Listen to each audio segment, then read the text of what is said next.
بسم اللہ الرحمن الرحیم السلام علیکم۔ رد عمل کے طور پر کرٹیز تھوڑی دیر تک ہلکے تبسم کے ساتھ اناہیتا کی طرف دیکھتا رہا، پھر گہرا سانس لے کر کہنے لگا، اناہیتا، جس لڑکی کا میں نے اپنے لیے انتخاب کیا ہے اور جس سے میں نے سچی محبت کرنا شروع کی ہے، وہ لڑکی بڑی عجیب و غریب ہے۔ جہاں تک اس سے میری ملاقات کا تعلق ہے تو میری اس سے پہلی ملاقات بڑے بدقسمت اور ناخوشگوار ماحول میں ہوئی تھی۔ وہ ایک ایسا ماحول تھا جس میں وہ لڑکی مجھ سے شدید نفرت کرتی تھی اور میرے لیے اس کی وہ نفرت ناقابل برداشت تھی۔ اس لڑکی کے ساتھ کبھی میں گاڑیم شہر میں رہا، کبھی دمشق کے گلی کوچوں میں، کبھی ایسوس کے میدانوں میں اور کبھی مصر کی تاریخی سرزمین پر ہمارا ساتھ رہا، کبھی بحیرہ روم کے کنارے آباد مختلف شہروں میں میرا اور اس کا ساتھ رہا، اور کبھی اس کے ساتھ میں نے سکندر کی خیمہ گاہ میں کئی مہینے گزارے۔ وہ لڑکی سچ مچ عجیب و غریب ہے۔ کبھی اس نے مجھ سے شدید نفرت اور بیزاری کا اظہار کیا اور اپنی نفرت کا مظاہرہ کرنے کے لیے کبھی اس نے میرے منہ پر تماچے مارے تو کبھی مجھے اپنی نگاہوں سے دور کرنے کے لیے مجھ پر خنجر سے وار تک کیا۔ پھر خدا نے اس حسین اور خوبصورت لڑکی کے دل میں ایسا انقلاب برپا کیا کہ یہاں تک کہتے کہتے کرٹیز کو یکدم رک جانا پڑا، اس لیے کہ اس کی بات کو بیچ میں کاٹتے ہوئے اناہیتا اپنے لبوں پر ہلکی ہلکی مسکراہٹ سجا کر بول اٹھی تھی۔ پھر خدا نے اس لڑکی کے دل میں ایسا انقلاب، ایسی حیرت انگیز تبدیلی پیدا کی کہ وہ کرٹیز سے بے پناہ محبت کرنے لگی۔ کرٹیز کو اس نے اپنی تمام تر چاہتوں کا مرکز بنا لیا اور اب وہ لڑکی زندگی کے ایسے دوراہے پر کھڑی ہے جہاں وہ اپنے آپ سے کہیں زیادہ کرٹیز سے محبت کرتی ہے۔ یہاں تک کہنے کے بعد اناہیتا لمحہ بھر کے لیے رکی، پھر اپنی نگاہوں سے کرٹیز کی طرف دیکھتے ہوئے پوچھا، کیا میں نے بالکل سچ کہا ہے؟ کرٹیز بھی اس کی بات سن کر مسکرا دیا اور دھیمے لہجے میں کہنے لگا، ہاں، تم نے بالکل سچ کہا ہے۔ اناہیتا نے اس سلسلے کو پھر آگے بڑھایا اور گہری دلچسپی سے کہنے لگی، تو کیا میں آپ سے یہ پوچھ سکتی ہوں کہ جس لڑکی سے آپ نے اتنی گہری محبت کی ہے وہ اس وقت کہاں ہے؟ جواب میں کرٹیز ایک دم حرکت میں آیا۔ وہ تیزی سے آگے بڑھا اور اناہیتا کا نازک بازو اپنی ہاتھ کے گرفت میں لے لیا، پھر اس کی آنکھوں میں آنکھیں ڈال کر کہنے لگا، جس لڑکی سے میں نے سچی محبت کی ہے وہ اس وقت کہیں دور نہیں بلکہ میری گرفت میں ہے۔ کرٹیز کے اس طرح آگے بڑھ کر بازو پکڑنے پر اناہیتا بالکل دنگ رہ گئی تھی، کیونکہ یہ پہلا موقع تھا کہ کرٹیز نے اس کے بدن کو چھوا تھا۔ اس جذباتی لمحے میں اناہیتا کے گلابی گال شرم و حیا سے مزید سرخ ہو گئے تھے، جس کی بنا پر اس کی نسوانی خوبصورتی میں اور بھی اضافہ ہو گیا تھا۔ اس نے اپنے بازو کو کرٹیز کی گرفت ہی میں رہنے دیا اور چھڑانے کی کوئی کوشش نہ کی، بلکہ وہ شرمگین اور محبت بھری نگاہوں سے مسلسل کرٹیز کی طرف دیکھے جا رہی تھی۔ دونوں کچھ دیر تک اسی سحرانگیز انداز میں خاموشی سے ایک دوسرے کی طرف دیکھتے رہے۔ پھر اناہیتا نے اپنے لہجے میں بے پناہ پیار اور مٹھاس گھولتے ہوئے کرٹیز کو مخاطب کیا اور دھیمی آواز میں کہنے لگی، اب جب آپ نے میرا بازو تھام ہی لیا ہے تو پھر زندگی بھر اسے کبھی چھوڑیے گا نہیں۔ کرٹیز نے محبت کے اس اظہار پر اس کے خوبصورت گال پر ہلکی سی پیار بھری چھپت لگائی اور مسکراتے ہوئے کہنے لگا، یہ بازو میں نے چھوڑنے کے لیے نہیں پکڑا، میں نے اپنے دل میں آج تک تمہارے سوا کسی دوسری لڑکی کو بسایا ہی نہیں۔ تم وہ پہلی اور آخری لڑکی ہو جسے میں نے اپنے لیے پسند کیا ہے، اور اب جب تک میری رگوں میں زندگی کا خون دوڑے گا میں تمہارا ساتھ نبھاتا رہوں گا۔ اس عہد و پیمان کے ساتھ ہی کرٹیز نے نرمی سے اناہیتا کا بازو چھوڑ دیا تھا۔ اناہیتا نے محبت سے مسکراتے ہوئے تھوڑی دیر تک کرٹیز کے چہرے کو دیکھا، پھر دل کے جذبات زبان پر لاتے ہوئے کہنے لگی، آپ بھی وہ پہلے مرد ہیں کرٹیز جسے میں نے اپنی زندگی میں داخل ہونے کی اجازت دی ہے، اور میں وعدہ کرتی ہوں کہ زندگی بھر آپ کے ہر دکھ سکھ کی ساتھی رہوں گی۔ بس میری آپ سے یہی التماس ہے کہ حالات چاہے جیسے بھی ہوں آپ مجھے کبھی خود سے دور مت کیجیے گا، کیونکہ میری بہن کی زندگی نے میرے دل و دماغ پر عجیب سا خوف اور ڈر طاری کیا ہے۔ آپ خود ہی سوچئے کہ سکندر نے کس قدر شوق، کس ولولے اور کس چاہت کے ساتھ میری بہن سے شادی کی تھی، لیکن اب دیکھو کہ اسی بہن کو نظر انداز کر کے اس نے روشن کو اپنی زندگی کا ساتھی بنا لیا ہے۔ میرے خیال میں اب سکندر کی عالیشان زندگی میں میری مظلوم بہن بہن کی حیثیت صرف ایک بیکار عضو کی سی ہو کر رہ گئی ہے جس کی اب اس کے دل میں کوئی اہمیت اور وقت باقی نہیں رہی۔ اناہیتا جب یہ کہہ کر خاموش ہوئی تو کرٹیس نے پیار بھرے انداز میں اپنا ہاتھ اس کے شانے پر رکھا اور دھیرے سے کہنے لگا،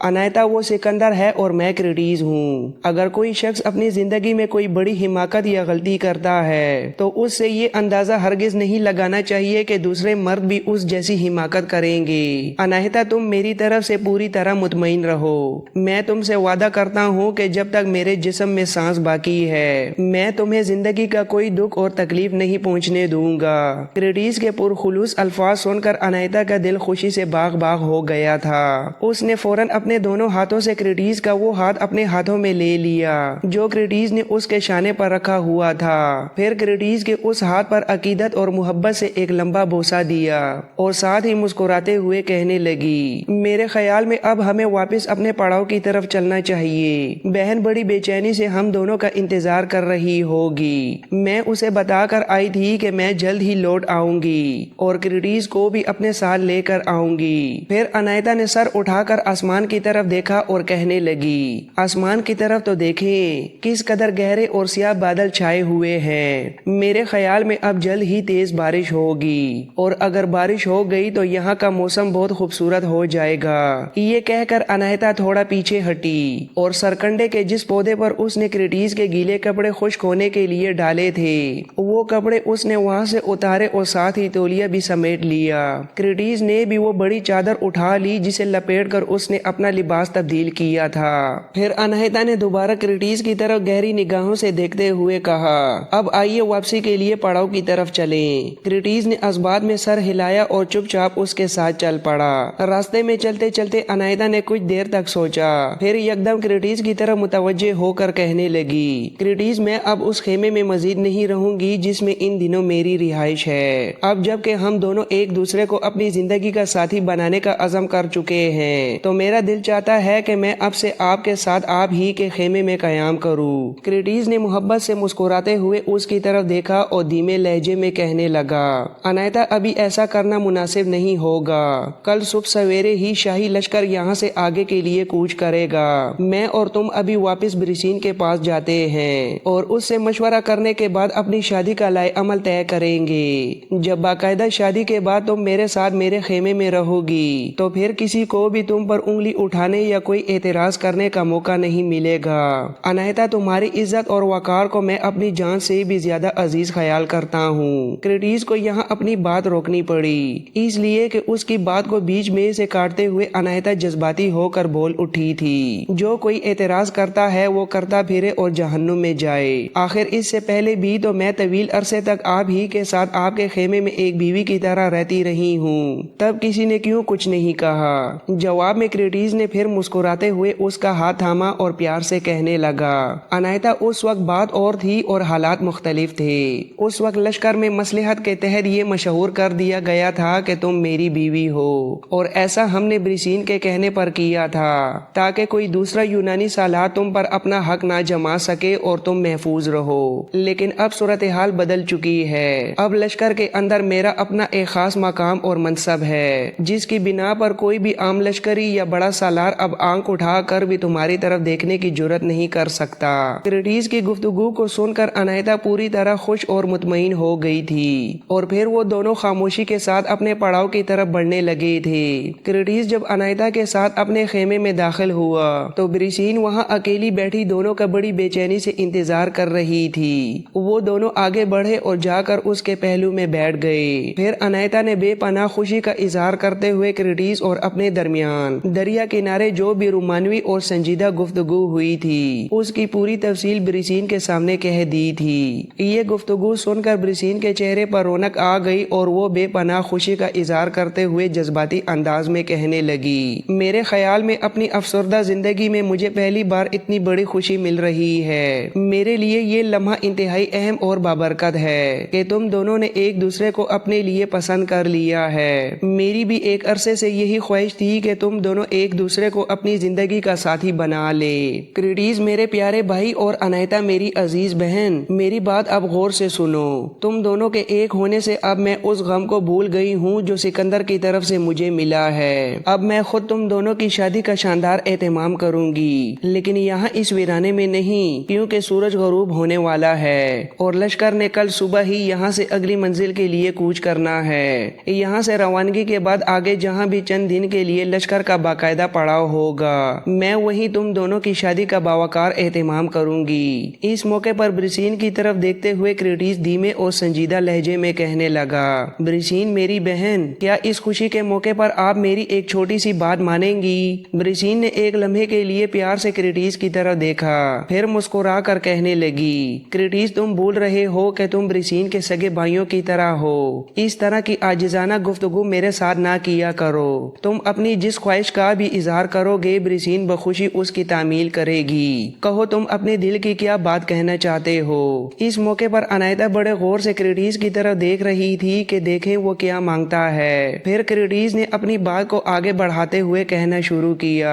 بریسین میری بہن، میری خواہش ہے کہ ہماری شادی پر کوئی شور شرابہ، غل غبارہ یا بڑا جشن نہ ہو۔ میری اور اناہیتا کی شادی بالکل سادگی کے ساتھ نہایت خاموشی سے کر دی جائے۔ اس طرح ہم دونوں بنا کسی نمود و نمائش کے میاں بیوی کی حیثیت سے خیمے میں اپنی نئی زندگی اختیار کر لیں گے۔ بریسین نے کریٹیس کی بات سن کر اپنی نگاہیں اس کے چہرے سے ہٹائیں اور ایک سوالیہ سے انداز میں جب اناہیتا کی طرف دیکھا تو اناہیتا شرما کر مسکراتے ہوئے فوراً کہنے لگی، پیاری بہن آپ اس طرح میری طرف کیوں دیکھ رہی ہیں؟ جو کچھ کریٹیس نے کہا ہے وہ بالکل درست ہے اور اس میں میری بھی رضامندی شامل ہے۔ جیسا یہ چاہتے ہیں ہماری شادی کا طریقہ کار بالکل ویسا ہی ہوگا اور میرے خیال میں ایسا ہی ہونا چاہیے۔ دونوں کی رائے سن کر بریسین اطمینان سے اپنی جگہ سے اٹھ کھڑی ہوئی اور کریٹیس کی طرف محبت سے دیکھتے ہوئے کہنے لگی، میرے بھائی جب تم دونوں کی یہی مرضی ہے تو جیسا تم چاہو گے بالکل ویسا ہی ہوگا۔ اب تم آرام کرو، میں اور اناہیتا اب اپنے خیمے کی طرف جاتی ہیں کیونکہ ہمیں سفر کے لیے اپنا سامان بھی سمیٹنا ہے۔ سورج اب تیزی سے غروب ہو رہا ہے اور کل صبح سویرے لشکر نے اگلی منزل کے لیے کوچ بھی کرنا ہے۔ کریٹیس بھی ان کے احترام میں اٹھ کھڑا ہوا اور دونوں کے ساتھ خیمے کے دروازے تک گیا۔